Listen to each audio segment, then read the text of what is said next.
But it's this concept, and it's called unicorn brainstorming. Ever since I learned it, I always use it with like my clients when we're creating things. And it's just a simple prompt. And it says, wouldn't that be cool if? So it's, wouldn't that be cool if? And whenever I'm in my Clear to Create coaching sessions with clients, this gives me a gauge of how big their mind allows them to think.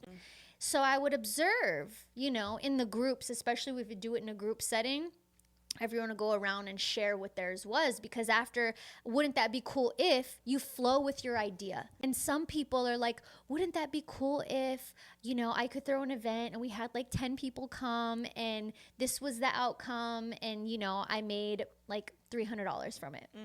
And then there's this other person like, wouldn't that be cool if, this was me. I was like, wouldn't that be cool if we threw a conscious carnival and like all the food trucks were really healthy and we had all these kids doing XYZ, and you know, those show the boundaries of the mind. So if you're listening to this and you really want to get a feel for how open and big your mind is allowing you to think, do that exercise and see where your boundaries are, because you'll notice when you want to think big in a certain direction and then you're met with some resistance of like, wouldn't that be cool if, but the but coming, but you know. And then a step further is when you notice where that block is, then you get to dig into it. Why is that there?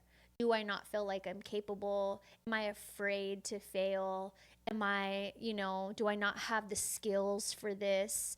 And so figure out what your blockages are in your expansion process, or even in just like the catalyst process, the thing that's stopping you from even starting, and figure out what that is, you know, and then work around it, work through it. That way you can bring the thing to life. And again, be okay with whichever outlet, you know, I mean, whichever avenue it goes, because typically one idea will lead to the next. One idea will lead to the next. And then eventually you will find the thing that works. You will find the thing that lands. And then that's the thing that you get to pour into and continue growing.